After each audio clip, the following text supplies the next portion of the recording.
आर्थिक सुनामी आ रही है, भयंकर आर्थिक सुनामी अब आ रही है। उसका कारण है कि हिंदुस्तान का जो प्रोटेक्शन का सिस्टम था, जो इंटरनेशनल इकोनॉमी से एक प्रकार से शॉक अब्जॉर्बर था, उसको बीजेपी ने हटा दिया है। तो एक तरफ से भयंकर आर्थिक सुनामी आ रही है, प्राइसेस बढ़ रही हैं, और ये अभी शुरुआत देखी आपने। ऐसी इकोनॉमिक क्राइसिस आएगी हिंदुस्तान में जो आपने अपने लाइफ में नहीं देखी होगी। ये हो रहा है, इसको आप कोई रोक नहीं सकता है। दूसरी तरफ क्या हो रहा है, हिंदुस्तान के अंदर, सिस्टम के अंदर इंस्टीट्यूशनल रिवोल्ट हो रहा है। तो आप सोचती हैं कि इलेक्शन कमीशन फुली कंट्रोल्ड है। वो 3 साल पहले फुली कंट्रोल्ड है।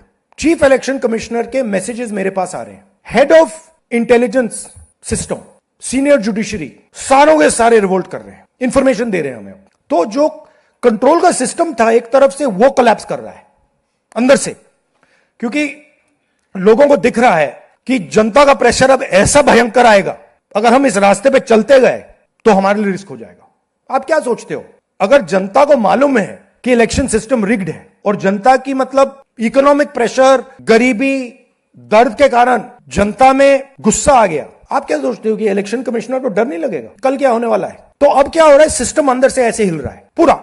और मैं आपको ये बता दूं कि मेरे पास इंफॉर्मेशन आ रही है, सिस्टम मुझे इंफॉर्मेशन दे रहा है, मोदी जी के बारे में, शाह जी के बारे में, उनके बेटों के बारे में, मिनिस्टर्स के बारे में, अजीत डोवल के बारे में, पूरा इंफॉर्मेशन है, धड़ाधड़ धड़ाधड़ धड़ाधड़ हमारे सिस्टम से आ रहा है। अब यह हो सकता है कि जनता के प्रेशर को यह सप्रेस करने की कोशिश करें, इमरजेंसी जैसी चीज कर दें, हो सकता है। बट अब हम दूसरी स्टेज में जा रहे हैं। पहले हम फुल कंट्रोल स्टेज में थे, अब ये आउट ऑफ कंट्रोल जा रहा है इनके। मैं मोदी जी के पास जाता हूं, जब मीटिंग में जाता हूं, मैं आपको बताऊं, मेरे पास मोदी जी के पर इतना इंफॉर्मेशन है, मोदी जी जानते हैं, मैं भी जानता हूं।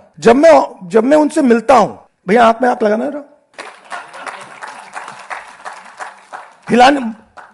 हिलना पड़ता है, क्योंकि वो जानते हैं कि जिस सिस्टम को मैंने कंट्रोल किया था वो सिस्टम कोलैप्स कर रहा है और पूरा इंफॉर्मेशन इसको दे रहा है। तो ये डायनामिक चल रही है। और आप देखना, मेरे अंदाजे से, मेरा असेसमेंट है, 1 साल के अंदर मोदी जी प्राइम मिनिस्टर नहीं होंगे।